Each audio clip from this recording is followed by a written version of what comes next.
따자하오, 여러분 안녕하세요. 저는 강현주 라오스입니다. 자, 이번 영상에서는 HSK 4급의 네 번째 영상이고요. 바로 부사편 되겠어요. 자, 부사편에서 기억하실 딱 한 가지 내용만 이번 영상에서 다뤄보도록 할 건데요.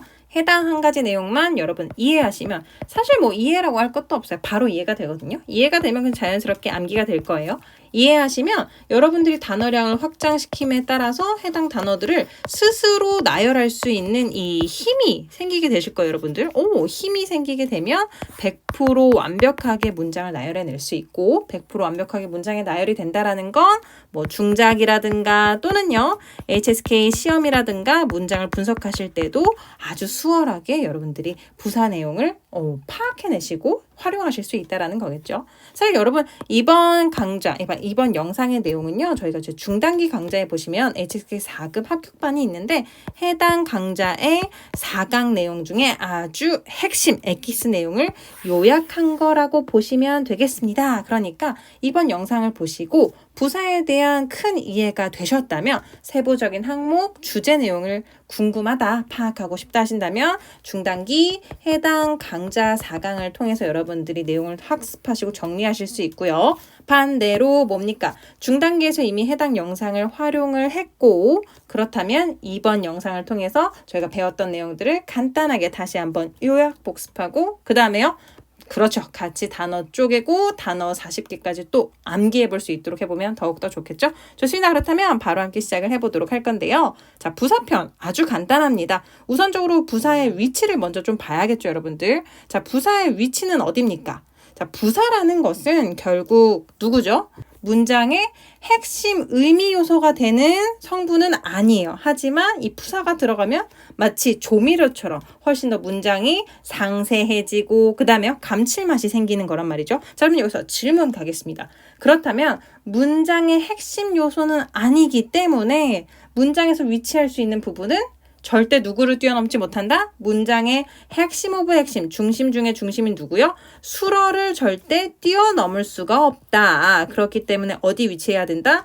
맞습니다. 동사나 형용사인 수러 앞에 누가요? 부사어가 위치해서 문장을 꾸며주고 문장의 의미를 표현해낸다라는 걸 기억해내시면 되겠죠. 그렇기 때문에 아까 부사어가 어디로 갈까 하다가 어디에 안착했어요? 주어 뒤, 그 다음에요. 동사 형용사인 수러 앞에 위치를 하게 됩니다. 자, 그러면 사실 이 부사어라는 것은 종류가 굉장히 다양한데요. 부사어라는 이 표현의 감을 좀 잡아보도록 할게요. 자, 咱们一起来看一个情况, 지금 상황을 하나 보는 거예요. 자, 지금은 他们在做什么呢? 무엇을 하고 있어요? 그렇죠. 他们看电视이라는 간단한 문장을 이야기할 수 있을 거예요, 여러분들. 자, 他们看电视 물론 그들이 보다 TV를 이라고 이야기를 하고 있기 때문에 해당 문장 아주 정확합니다. 하지만 좀 딱딱해요.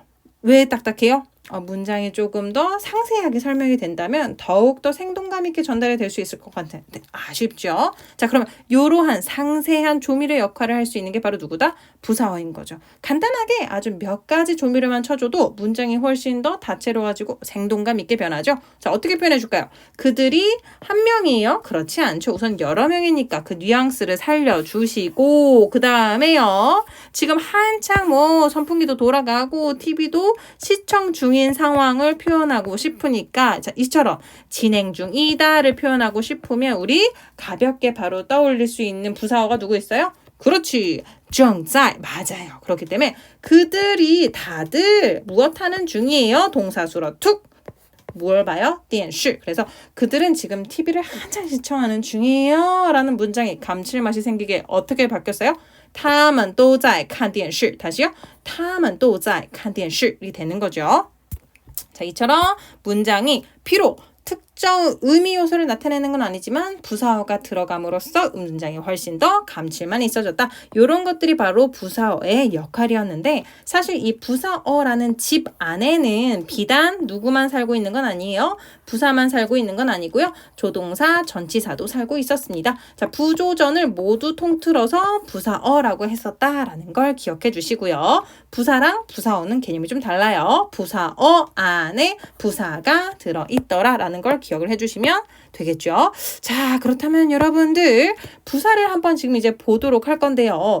요 부사라는 친구가요. 종류가 좀 다양해요. 어떻게 다양하냐? 한번 불러보도록 할게요. 부사가 어기부사, 시간부사, 빈도부사, 범위부사, 상태부사, 정도부사, 부정부사. 하나, 둘, 셋, 넷, 다, 여, 7개. 오, 요, 7종. 7종류나 있어요. 자, 그러면 이 부사들이 아무렇게나 막 쓸 수 있는 거냐? 아니죠. 요 순서대로 써주셔야 됩니다. 지금 표현의 범위가 큰 순서부터 나열을 하긴 했는데요. 저는 요러한 뉘앙스로 외웠었어요. 어시빈범이 상정했는데 부 안 됐대. 약간 주식이 상장했는데 결국 나락으로 갔어. 약간 이런 느낌으로 저는 해당 표현을 외웠었거든요. 어시빈범, 상정, 부 이렇게 외워주시면 좋아요. 자, 부사는 어떤 순서로 나열한다? 시작. 어시빈범, 상정, 부. 다시 어시빈범, 상정, 부. 이렇게 나열을 해주시면 되는 거예요. 자, 그러면 왜 어기, 시간, 빈도, 범위, 상태, 정도, 부정 순서로 나열을 하느냐? 리오 흔简单. 사실 이유는 아주 간단해요. 자, 어떤 이유냐? 보시면 부사는 결국 누구를 꾸며주는 역할을 하는 성분 요소인 거예요. 수어를 꾸며주는 역할을 하는 성분 요소인 거예요. 이때 비단 부사가 수어를 꾸며준다고 이야기하기는 했지만 부사의 다양한 종류 성격상 딱 수어 하나만을 구체적으로 꾸며준다기보다는 수어가 내포하고 있는 의미 전체를 꾸며주는 거거든요. 그 말인즉 보면 뭐예요? 수어 자체의 모양새를 꾸며주는 역할을 하는 부사도 있는 거고 그 밖에 수어가 가지고 있는 이 문장 전체의 어떤 요소라든가 내용을 꾸며주는 요소도 있다는 거예요. 누구한테? 부사한테. 자, 그렇다면 부사가 수어와 관계가 친밀할수록 부사 가까이에 위치하게 되는 거고 부사 종류 중에서도 7가지나 됐었잖아요. 그렇죠? 자, 7가지 종류 중에서 수어랑의 관계가 조금 덜 친밀한 오히려 문장 전체를 꾸며주는 성격이 더 강한 부사일수록 수어에서 멀리 위치를 하게 되겠죠. 그걸 저희는 이제 부사어의 수식 범위가 더 넓다라고 설명을 했던 것뿐이죠. 자, 그럼 보도록 할게요. 어기부사라는 것이 있었단 말이죠, 여러분들. 자, 이 어기부사란 화자의 감정, 말투, 즉 설마 아니겠지. 그런데도 와 같은 뉘앙스를 나타내는 부사들은 사실 수어의 직접적인 상태, 묘사를 한다고 보기는 어렵죠. 말 전체의 뉘앙스를 끌고 가줘야 되는 부사이기 때문에 부사 중에서도 맨 첫 번째 위치를 하게 되는 거고 이 시간 부사는 여러분 나중에 시간 명사랑도 좀 구분을 해야 돼요. 정확하게 어느 때를 이야기하는 게 아니라 동작이 발생한 시간 범위를 개념적으로 이야기하는 거거든요. 그렇기 때문에 뭐 예를 들어 본다면 뭐가 있을까요? 종종. 그렇죠. 가끔. 한때는 과 같은 시간적인 개념을 이야기하는 것들이 이 시간부사란 말이에요. 그래서 시간 명사랑 그 표현을 좀 구분을 할 줄 아셔야 되고 그렇기 때문에 문장을 수식하는 성격이 더 강하죠. 그렇기 때문에 어기, 시간의 순서로 나열이 되고요. 그 다음에는요. 빈도, 범위가 되겠어요. 자, 빈도, 범위는 뭡니까?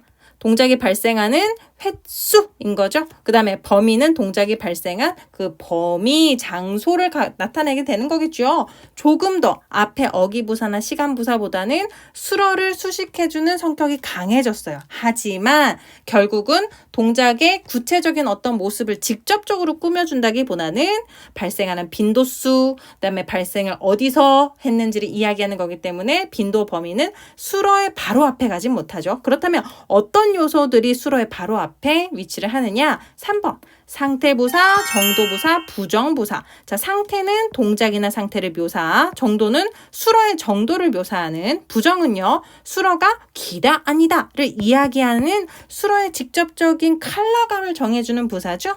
그렇기 때문에 수어랑 아주 친밀하죠. 이 친구들은. 그렇기 때문에 수어랑 친밀한 정도에 따라서 1, 2, 3, 4, 5, 6, 7의 순서로 나열이 됐기 때문에 어떤 리듬으로 외웠다? 어시빈범 상정부였었다. 그렇게 부사를 외워주시면 여러분들 나중에 이제 다양한 부사를 단어를 외우게 되시잖아요. 그렇죠? 이런 것들이 부사의 뭐 어떤 뜻이라든가 그 다음에 사전상에 나와 있는 부사 종류의 명시를 통해서 아 이게 어떤 부사구나를 파악했으면 문장에서 나열을 하실 때 그렇게 어렵지 않을 거예요. 자, 기출문제가 벌써 나와버렸는데 기출문제 같이 함께 풀어보면서 감을 잡아보도록 할게요. 사실 부사 문제는 한 문제 한 문제 정도는 꼭 나오는 경우가 많거든요. 이때 종종 나와주는 바로 부사가 아주 간단하지만 저에게 아주 익숙하지만 누구요? 맞아요. 또라는 부사가 나오게 됩니다, 여러분들. 우선은 문장의 기준, 수로를 찾아야겠죠. 자, 지금 봤더니 sh이라는 동사가 있어요. 맞아요. 이거 등호의 개념의 동사 표현인 거죠. A는 곧 B다를 나타내는 동사 수로로 쓰일 수 있다라는 것. 그 다음에 这几副 있어요. 그죠? 자, 우선은 지가 나왔다라는 거에서 숫자를 묻는 맞아요. 의문사이기 때문에 해당 의문사가 있다라는 것은 숫자의 개념을 묻는 거기 때문에 수, 양사가 온다라는 거고 뒤에 해당 수사와 양사의 꾸밈을 받는 명사가 와야 돼요. 자, 그러면 sh이라는 동사가 있고 지금 봤더니 字화, 서화, 글과 그림을 나타내죠. 또는 여러분들이 아시다시피 부사로 알고 계실 거예요. 또는 또 이외에 내가 생소한 부사가 나왔다? 그럼 문장들을 보시고 쉴자문입니다. 쉴자문에서는 기본 단어 구조를 통해서 문장을 나열하시고 거의 대부분 부사어의 위치를 묻는 문제가 나와요. 그렇다면 해당 단어를 내가 만약에 모른다고 한다면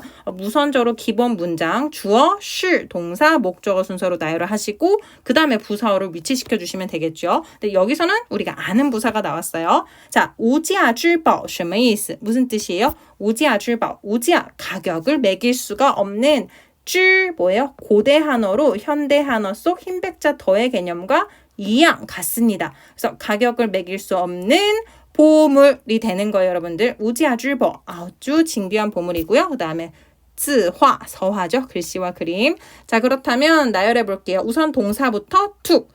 是无价之宝입니다. 가격을 매길 수 없는 보물입니다. 이게 삔 거죠. 그러면 A 자리에도 같은 의미선상에 있는 성격이 명사인 단어가 와야 돼요. 왜 명사가 와야 돼요? 是 등호는 기본적으로 같은 성격의 단어 두 개를 나열해서 A가 곧 B다라는 의미를 완성시키기 때문에 그렇습니다. 자, 그럼 무엇이 우지아줄바예요? 부사는 위치할 수가 없고 这几副는 이 몇 폭의라고 지금 뒤에 명사를 꾸며주고 있는 거기 때문에 올 수 있는 유일한 명사는 字화인 거죠. 자, 서화는 가격을 매길 수 없는 아주 진귀한 보물이다. 자, 명사를 꾸며줍시다. 누구로? 这几副字画 어때요? 是无价之宝. 마지막 남아있는 요소는 또라는 부사 하나 남았네요. 放那儿 어디 놔줄까요? 그렇죠. 주어, 그 다음에 수러, 목적어 사이에 문장 전체 동사를 꾸며주는 요소이기 때문에 또를 위치시켜 주시면 되겠죠. 마침표 찍어주시는 거 잊지 마시고요. 무슨 뜻이에요? 이 몇 폭의 서화는요, 어떻습니까? 모두 아주 진귀한 것들이다. 이치라의 도이샤 같이 한번 읽어보도록 할게요, 여러분들. 这几幅字画都是无价之宝. 좋아요. 두 번째 문제도 같이 함께 풀어보도록 할게요. 요거 한번 풀어보시고요. 다 풀어보셨다면 같이 살펴보도록 하자고요. 자, 보시면 흰백자 더가 보여요. 기본적으로 뒤에 명사를 꾸며줄 수도 있겠구나 라는 걸 생각할 수 있고요. 그 다음에 生产日期. 자, 일자죠? 맞아요. 날짜예요. 그렇다면 명사의 개념이니까 좋아요. 하나는 주어가 될 수 있고 또는 지금 명사를 꾸며주는 요소가 앞에 있었네? 이렇게 연결이 될 수 있겠구나 라는 감을 잡을 거고요. 자, 모후 무슨 뜻인지 모를 수 있어요. 그러면 잠깐放이 비얼 한쪽에 두고 요디얼은 많이 아시죠? 자, 가지고 있다 한 점만큼이에요. 그래서 아주 적은 양을 표현하는 부사어죠. 맞아요. 정도 부사예요. 그렇기 때문에 수러 앞에 위치해야 돼요. 유일하게 수러가 될 수 있는 요소는 누구예요? 모후가 있죠. 모후. 좋아요. 그렇다면 모후가 무슨 뜻인지 좀 보도록 하자고요. 자, 모후. 자, 나무로요. 어떤 틀을 짜가지고 여러분들 이렇게 우리가 찍는 도장 같은 걸 만들었어요. 근데 그게 제대로 못 만들었나 봐요. 찍은 결과가요. 마치 쌀로 쓴 죽을 보는 것처럼 이렇게 걸쭉하고 제대로 모양이 찍혀지지 않은 모양새다. 그래서 모호하다랑 발음도 참 비슷하죠? 발음 많이 해보시면서 우선 발음부터 익히시고 그 다음에는 제가 말씀드린 스토리 참고해서 한자 많이 써보셔서 암기하시는 거 잊지 마시고요. 모호하다 또는 글자, 그림 등이 흐릿하다. 모후 한 번 더요. 모후 되겠어요. 자, 그렇다면 수러 됐고요. 가봅시다. 우선은 명사를 꾸며주는 거랑 명사의 관계가 너무 명확하게 보이기 때문에 包装上的 포장 용지 위에 있는 生产日期가 생산 일자가 어때요? 수러 툭 모후 흐릿해요. 근데 그 흐릿한 정도를 나타내주는 수어랑 관계가 아주 친밀한 부사 누구요? 여우디얼이 있는 거죠. 그렇기 때문에 여우디얼 모후 마침표 찍고 마무리. 포장에 적힌 생산 일자가 좀 흐릿합니다. 用汉语怎么说?包装上的生产日期有点模糊였습니다. 자, 여기까지가 부사어에 대한 핵심 내용이었고요. 2일차가 아니고 오늘 4일차예요. 죄송해요. 여기 표기에 오류가 있었습니다. 4일차 4급 단어 40개 같이 함께 스토리로 쪼개면서 단숨에 외워보고 마무리해보도록 할게요. 大家더辛苦了. 저희는 4급 단어 암기에서 다시 바로 만날까요? 좋습니다. 여러분들 저희 4급 단어 40개 부사편 살펴보도록 할게요. 이야기로 같이 외워보도록 하자고요. 1번 단어부터 발음해볼까요? 발음은 또 일성이니까 쭉 길게 발음해 주시고요. 자, 이 또라는 부사는 왼쪽 블럭이 보시면 사람을 나타내는 블럭이랑 그 다음에 울타리를 나타내는 블럭으로 구성이 되어 있어요. 자, 이 범위 안에 있는 모든 사람을 가리키고 있는 거죠. 자, 이 또는요 그렇다 보니까 개개의 하나하나를 모두 다 포함시킨다라는 뜻을 갖고 있는 부사예요. 사물의 공통성을 강조하고 있는 부사라고 보시면 되고요. 이때 강조하는 건 여기 사물 안에 있는 개개 하나하나 이 소속된 하나하나를 강조합니다. 그래서 예를 들어서 여러분 보시면 这些苹果这三个苹果都是1块钱이라는 표현이 있어요. 这三个苹果 사과가 3개 있는데 都是1块钱 모두 1원이에요 라고 이야기를 하면 3개가 합해서 1원이라는 게 아니라 여기 있는 하나가 모두 다 2块钱 1원이라는 걸 나타내는 거예요. 그래서 사물의 공통적인 특징은 사과라는 또는 과일이라는 것이고 이때 하나가 모두 다 2元이다 라는 걸 강조하고 있어요. 자, 아무래도 개별적인 범위를 모두 다 묶어내는 부사다 보니까 어때요? 여러 가지 명사 뒤에 누가요? 또가 오게 돼서 해당 명사를 마치 풍선 꼬투리처럼 묶어서 수어에게 전달해주는 역할을 해요. 그렇기 때문에 부사어기 때문에 수어를 절대 뛰어넘지 못하죠. 수어 앞에 위치하게 되고 앞에 있는 명사들을 몸 포괄하고 있으므로 여러분들이 독해하실 때는 어떻게 보시면 돼요? 또가 보이니까 아 뒤에 바로 있는 표현이 아하 수어겠구나 라는 걸 알 수 있고요. 앞에는 성격이 비슷한 공통적인 주제의 명사들이 있구나 라는 걸 파악하실 수 있을 거예요. 여러분들. 좋아요. 그러면 저희는 다음 2번 줄 보도록 할게요. 자, 줄이라는 한자는 사실 제가 굉장히 좋아했던 부사예요. 생김새가 너무 재밌었어요. 마치 새 한 마리가 손에 딱 잡혀가지고 다리를 뾰롱 이러고 내밀고 있는 모습 같았거든요. 줄. 그래서 딱 한 마리만 제대로 잡은 모양새. 그래서 단지, 오직이라는 아주 국소의 범위만을 강조하는 부사어고요. 사물의 단일성을 강조합니다. 여러분들 모두 다 같은 주제, 같은 종류예요. 예를 들어서 只是小说 그러면 여기 있는 게 다 책들이긴 한데 이 섹션에 있는 것들은 그저 소설이라는 책이라는 사물의 공통성에서 한 단계 더 나아가서 뭐요? 특정한 주제, 단일성, 사물의 단일성으로 구성이 되어 있다라는 걸 강조하는 부사가 바로 줄 또는 3번의 꽝 되겠습니다. 줄하고 꽝 서로 호환해서 쓸 수 있는 단지 오직이라는 부사고요. 여러분들. 자, 보시면 특정한 범위를 규정하고 있는 부사이기 때문에 종종 뒤에는 어떤 수어가 오게 된대요? 바로 sh이라는 동사 수어가 오게 돼요. 왜냐면 A라는 것은 그저 단지 오직 이다 무엇이다? 바로 뒤의 내용이다 라고 소개를 하고 있기 때문에 종종 sh이라는 동사랑 같이 쓰여요. 그래서 그저 단지 只是 삐리리 只是 삐리리 또는 光是 삐리리 光是 삐리리 형태로 쓰여집니다. 이 점 야오지주와 기억해 주시길 바라고요. 자, 꽝이라는 표현은 부사 표현 말고도 여러분 명사로 빛이라는 표현으로 익숙하시죠? 그렇죠? 반짝반짝 빛이요. 자, 이 밖에 어떤 뜻도 있대요?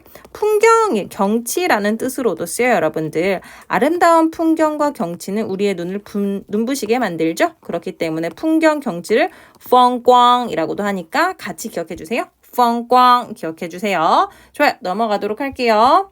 자, 그 다음 꽁입니다. 자, 볏짚을요 모두 수확해서 하나로 묶어버렸어요. 여러분들. 그래서 총, 모두, 토탈이라는 뜻을 나타내고 있고요. 자, 총, 모두라는 뜻을 보시면 지금 5번도 꽁이 활용된 이 꽁의 형태인데 모두, 총, 모두 하나로 엮었다라는 것이죠. 하나로 엮었다라는 거. 자, 뜻만 보면 저희가 앞에서 봤던 1번의 또 하고 뜻이 굉장히 똑같다라는 걸 보실 수가 있어요. 자, 그렇다면 또하고 이꽁의 차이가 什么야? 무엇이냐 한다면 6번이 나왔네요. 또는요, 여러분들. 자, 보시면 전체에 소속된 하나하나를 가리켜요. 그래서 三个苹果都是一块钱 그러면 사과, 그러니까 소속되어 있는 여기 범위 속의 사과 한 개 한 개 한 개가 모두 다 각각 이런 식이다를 나타낸다면 꽁이라든가 이꽁 싼콰이치엔이라고 표현이 된다면 이때 이꽁 싼콰이치엔이란 뜻은 사과 3개 다 해서 모두 이위엔입니다 라고 이야기를 하는 거예요. 그래서 또는 전체에 소속된 하나하나를 가리킨다면 이 이꽁이라든가 꽁 같은 경우는 뭐예요? 전체를 하나의 단위로 취급을 하고 있다라는 것. 그래서 한 개로 묶었다라고도 지금 이 단어 자체가 구성이 되어 있는 것을 보시면 여러분들이 꽁이라는 한자가 가지고 있는 의미가 어떤 것인지 좀 파악하실 수가 있겠죠. 자, 그 다음에 6번 이치 함께 하나가 되어서 우리 발걸음을 움직여 걸어보자 라는 뜻이거든요. 그래서 함께 같이 어떤 행위를 한다고 할 때 많이 쓰여지는 뜻이고요. 자, 이치이라는 부사는 단독으로 쓰여지기보다는 누구와 함께 하는 행위잖아요. 그렇기 때문에 누구누구와 라는 뜻의 끈 또는 누구죠? 허라는 부사랑 전치사랑 같이 써요. 끈, 허, 누구, 이치 동사로 쓰여집니다. 그럼 무슨 뜻이요? 누구와 함께 동사하다. 허, 누구, 이치 동사. 그럼 누구와 함께 동사하다. 이때 끈이 오든 허가 오든 누가 오는 건 상관없어요. 종종 이치는 앞에 있는 전치사들과 호응을 하게 됩니다. 이 점을 참고해 주시길 바랄게요. 오케이, 过去吧 넘어가도록 할게요. 7번 보도록 할게요. 正在 무엇 하고 있는 중이다. 영어의 ing로 가장 많이 익숙하세요. 마침 어디에 있다로 단어가 구성이 되어 있어요. 한자는 가장 많이 빠지는 함정이 있어요. 正在가 현재 시제에만 쓰인다라고 생각을 하시는 건데요. 그렇지가 않아요. 과거 어느 시점에 무엇 하는 중이었다 또는 미래에 무엇 하는 중일 것이다 와 같이 모든 시제에 쓰일 수 있는 상태를 나타내는 표현이라는 점 부여왕지야 잊지 말아주시고요. 8번 보도록 할게요. 깡이에요. 그쵸? 시간이 얼마 지나지 않음을 나타내는 부사로요. 깡은 무슨 뜻을 나타내요? 방금이란 뜻을 나타내죠. 깡 대신 깡깡을 쓰셔도 우소 왜 상관없습니다. 시간이 얼마 지나지 않았음을 바로 조금 전에 발생했음을 나타내는 깡 또는 깡깡 부사이고요. 두 표현 다 서로 호환해서 써도 우소 왜 상관이 없는데요. 조금 더 객관적인 짧은 시간을 나타내는 것은 깡보다는 깡깡입니다. 자, 왜 그러하냐라고 지금 말씀을 드릴 건데 여러분들 객관적인 시간은 사실 깡깡이 조금 더 구체적으로 표현을 해요. 예를 들어서 너 언제 왔어? 라고 이야기를 했을 때 나 방금 왔어. 그러면 我刚来 그래도 되고 我刚刚来 그래도 웃어. 왜 상관이 없어요. 그런데 예를 들어서 유럽에서 언제 오신 거예요? 하고 물었는데 저요? 온지 얼마 안 돼요. 지난달에 왔어요. 라고 이야기를 하는 거예요. 자, 지난달이라는 게 사실 예를 들어 뭐 한 달 정도 되는 시간이다. 그럼 어떻습니까, 여러분들? 사실 꽤 긴 시간이잖아요. 그렇죠? 근데 이 화자의 입장에서는 한 달이 결코 길지 않은 시간인 것 뿐이죠. 그렇기 때문에 화자가 짧은 시간으로 인식하는 막과 같은 경우에는 중국어에서는 그냥 깡으로 표현하지 깡깡으로 표현하지는 않아요. 자, 그 다음 9번 이징 이미 태아가 땅에 내려와서 아이가 되어 있는 모습이에요. 그래서 이미 벌써 발생한 모습을 나타내고 종종 이미 발생한 형태를 나타내기 때문에 누구랑 함께 써요? 완료를 나타내는 러라든가 결과보어 표현에서 많이 쓰여지고 있죠. 이거 참고하시고 이징이었습니다. 10번 단어 보도록 할게요. 찌앙 곧 미래에 장차를 나타내는 부사어가 되기도 해요. 미래에 앞으로 발생한 일을 가리키기도 하지만 여기 보시면 무엇을 이란 뜻도 있어요. 자, 이건 사실 전치사 용법인데요. 같이 부사어기 때문에 제가 넣어놨어요. 자, 피동문.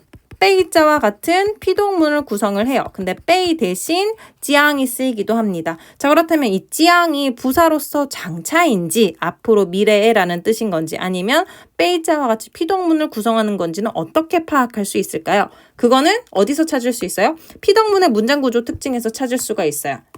피동문의 문장구조 특징 그거 다 이해하려면 너무 어려운데요 라고 생각하는데 자 빼이가 보이면 물론 앞뒤 의미 흐름으로 장차인지 피동문인지를 파악하신다면 제일 좋겠지만 만약에 단어 뜻의 의문점이 많아가지고 바로 뭐 이게 의미적으로 판단할 수 있는 상황이 아니다 라고 하신다면 분들 문장 구조를 보시는 게 제일 수월해요. 자, 빼이잡든 뭐 찌양자 피동문이든 피동문의 구성은 어때요? 주어라는 A가 있어요. 근데 이때 이 주어는 실질적으로 동작을 행동하는 주어가 아니에요. 그렇다면 행동 행위의 주어는 어디 숨어 있어요?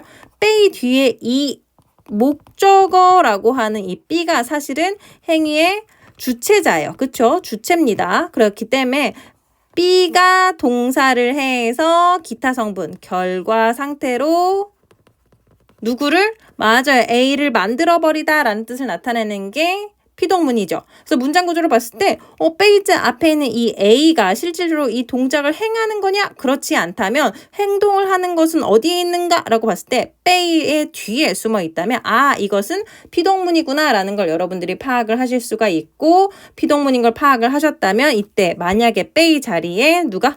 찌양이 있다고 한다라도 여러분들 헷갈리지 마시고 이거는 찌양자로 구성이 된 비동문이구나. 이때 찌양은 장차의 뜻이 아니라 B를 묶어서 A는 B에 의해서 동사되어졌다라는 뜻을 나타내는구나 라는 걸 생각해 주시면 좋을 것 같아요. 다음 11번 마샹. 자, 말 위에 올라탔으니 출발이 되겠죠. 그렇기 때문에 바로 곧 앞으로 발생할 일에 대해서 나타내는 부사였어요. 자, 그다음 12번 쫑위 마침내입니다. 이때 쫑자가 결과를 나타내는 쫑자예요. 실사로 모든 것을 마무리를 지었죠. 그래서 한 해를 마무리하는 모양새예요. 왜냐하면 오른쪽에 있는 해당 부수가 겨울 동자이기 때문에 한 해의 마무리를 짓다라는 뜻을 나타내고 있거든요. 그래서 마침내 드디어라는 뜻을 나타내는 부사어가 되겠습니다. 좋아요. 13번 보도록 할게요. 자, 13번 보시면 짤 다시 또 재차란 뜻이고요. 요 역시나 다시 또란 뜻이고요. 그다음 하이도 역시나 또 게다가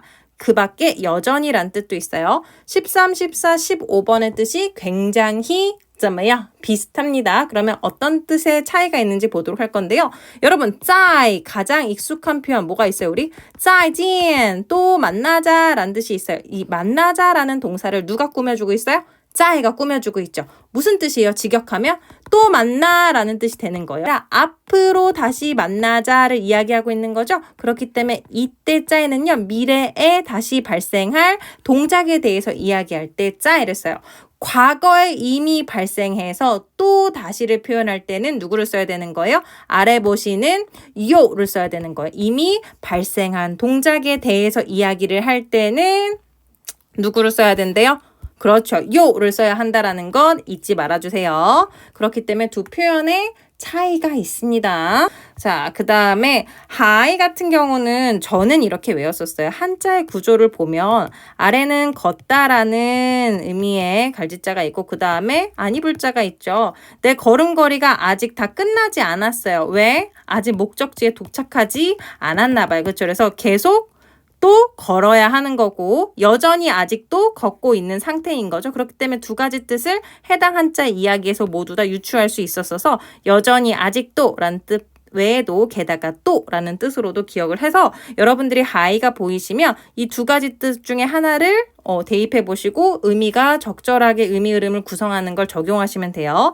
자, 저희가 구분해야 될 것은 짜이, 요처럼 하이도 게다가 또라는 뜻이 있다라는 건데 이때 하이는요 여러분들 이미 조건이 충족이 됐어요. 조건이 충족이 됐는데도 불구하고 추가적으로 또 해당 행위를 한다라는 걸 표현할 때 하이를 써요. 이미 행위가 충분히 이루어졌어. 이미 이루어졌어요. 근데 이걸 또 한다? 의아함을 드러낼 때도 쓰여지고요.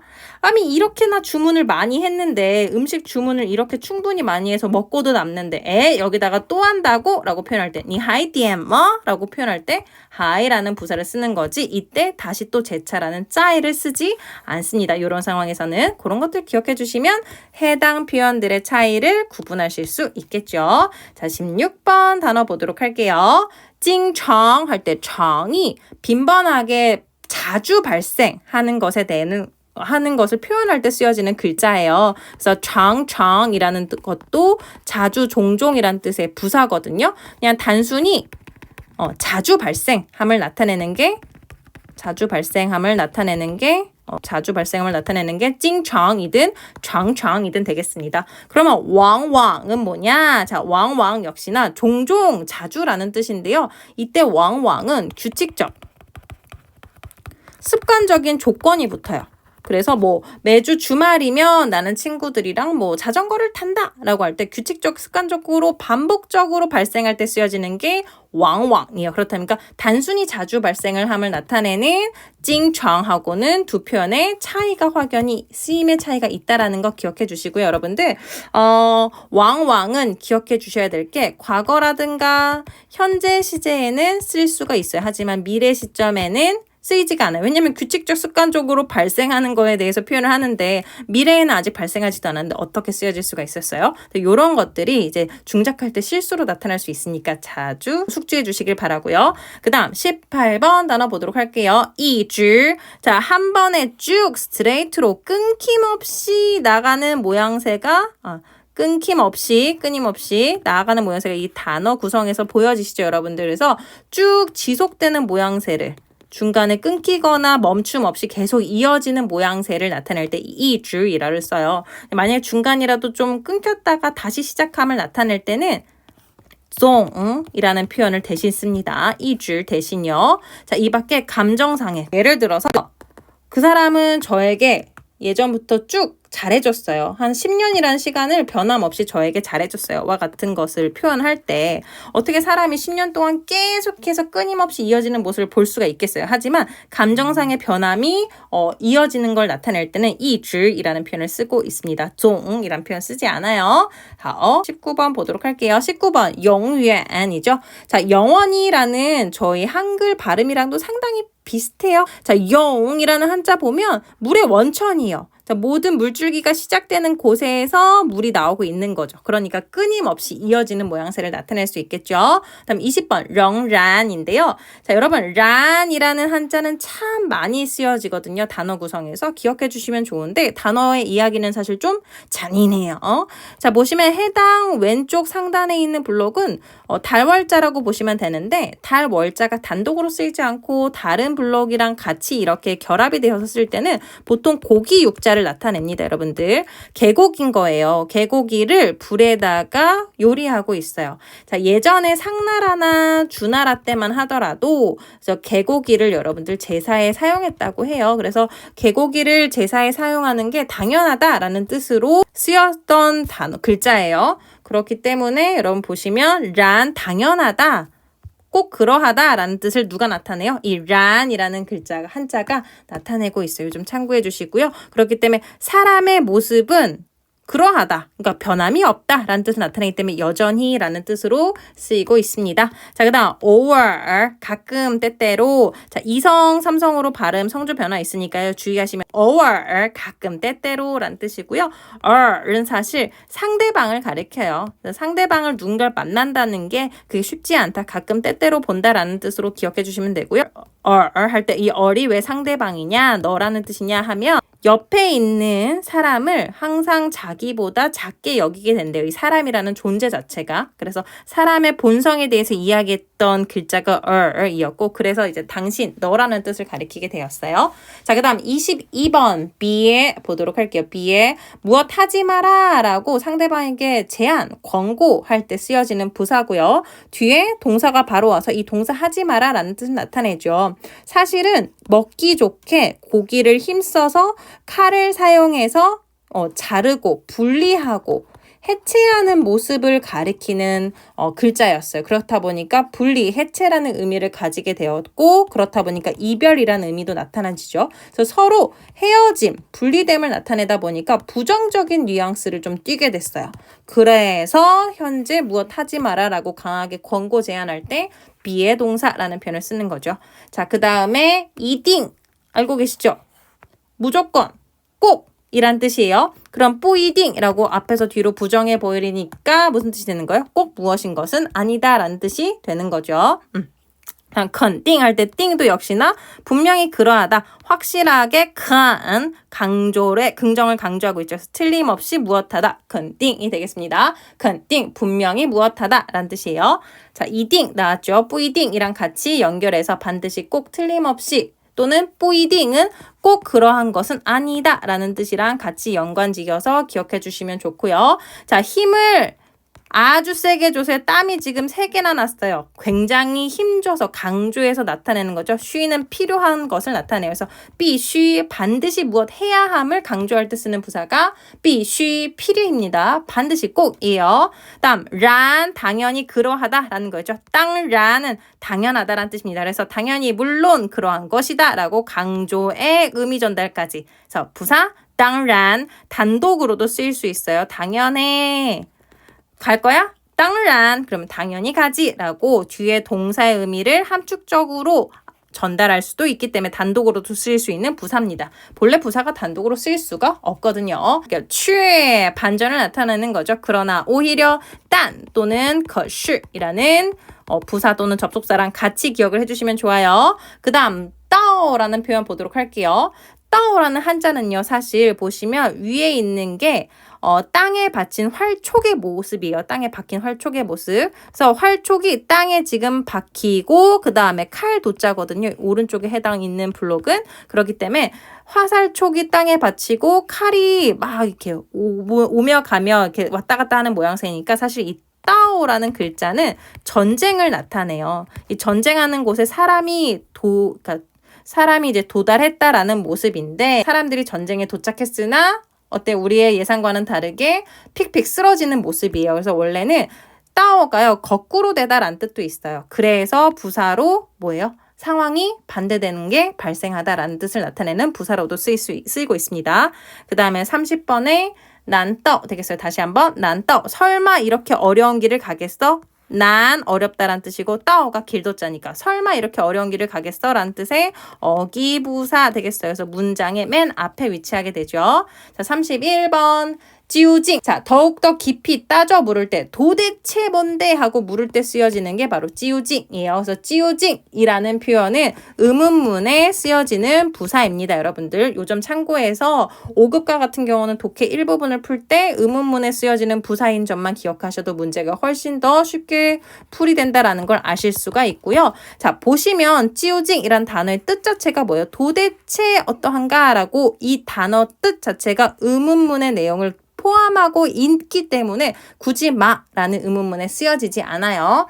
자, 그 다음에 따오디 이 역시나 따오 도달하다 바닥이에요. 자, 바닥까지 갔는데 봤더니 누가 도대체 왜 이런 건지 모르겠네 라는 뉘앙스에 역시나 회화체에 종종 쓰여지는 의문문에서 더 많이 쓰여지는 부사입니다. 그래서 도대체 왜 그런 것인가를 표현할 때 쓰여지고 있어요. 자, 그 다음에 예슈 무슨 뜻이에요? 아마도 그것 또한 역시나 이렇게 되어질 것이다 라고 이해하고 쉬라는 한자가 만나서 아마도 라는 뜻을 나타내고 있어요. 여러분들 추정을 하고 있는 거예요. 그런데 실제로 현실화될까? 그것에 대한 확신은 거의 없는 상태로 아마 이럴 거야. 그리고 단순 추정을 표현할 때 예슈라는 표현을 쓰고요. 자, 따까이 역시나 아마도라는 뜻을 나타내는데요. 예슈와는 말해서 강조점이 조금 달라요. 따까이는 크게 대략적으로 지금 벌써 묶어내고 있죠. 그래서 화자가 거의 확실하다고 추정이 확실하다고 믿는 추정. 확실하다고 믿는 추정을 드러낼 때 따까이를 써요. 그래서 이해쉬는 좀 불확실한 거죠. 그래서 아마 그럴 건데 실제로 그게 될까라는 뉘앙스가 좀 들어가 있고 걔 분명 한 20살 정도 될걸? 다大概20岁左右와 같이 어느 정도 그 사람이 같이 노는 사람이랑 그다음에 그 사람이 다니는 곳을 파악해서 아마도 그 정도가 아닐까라고 확신에 차서 추측을 할 때大概라는 표현을 씁니다. 자, 따 위에 역시나 대략 아마도라는 뜻을 나타내고 있는데 역시나 추정을 드러내고 있어요. 근데 어떤 추정이에요? 추정 중에서도 뭐 시간이라든가 수량을 추측할 때 써요, 여러분들. 그래서 뭐 보시면 大约多少人参加会议 회의에 대략 뭐 몇 명 정도 참가할까요? 와 같이 大约 뒤에는 뭐 숫자 개념의 표현들이 오게 됩니다. 자, 其实 지는요 고대 한어로 그것을 가리켜요. 그래서 요즘 현 시대의 타와 같은 표현이라고 보시면 돼요. 그런 사실은 是인 거죠. 그러나 사실은 이란 뜻의 其实이 됩니다. 자, 그 다음에 不得不 하고 싶지 않지만 그렇게 할 수밖에 없는 내 마음. 그래서 어쩔 수 없이 라는 부사가 不得不 다시 한번 不得不가 되겠어요. 다음 并 결코 뒤에는 부정 표현이 오게 돼요. 그래서 并不 그러면 결코 무엇하지 아니하다. 并没 결코 무엇하지 아니했다와 같은 뜻을 나타내고요. 不 라든가 may 같은 경우는 무엇하지 않다라는 뜻을 나타내는 부정사인 거죠. 자, 不 같은 경우는 아무래도 현재라든가 상태라든가 또는 습관적으로 규칙적으로 발생하는 것에 대해서 그래서 부정을 할 때 쓰여지고 may나 mayo 같은 경우는 어때요? 과거라든가 또는 상태가 예전과 현재가 다름을 나타낼 때 표현이 되어지죠. 그렇다 보니까 뿌가 쓰여지는 보어는 누가 있냐? 그러면 상태, 현재 상태를 부정하는 정도 보어라든가 현재 그러하다 또는 그러하지 않다를 나타내는 가능 보어에 쓰이고요. may는요. 결과성이 현재와 갓대가 완전히 다름을 표현해주고 있는 기 때문에 결과 보호를 부정할 때 쓰여지죠. 이런 단어의 특징으로 어떤 보호에서 쓰여지는지 보호에서 쓰여지는 부정사가 다르기 때문에 이런 점들 기억해 놓고 계시면 중작할 때 훨씬 수월할 수 있겠죠.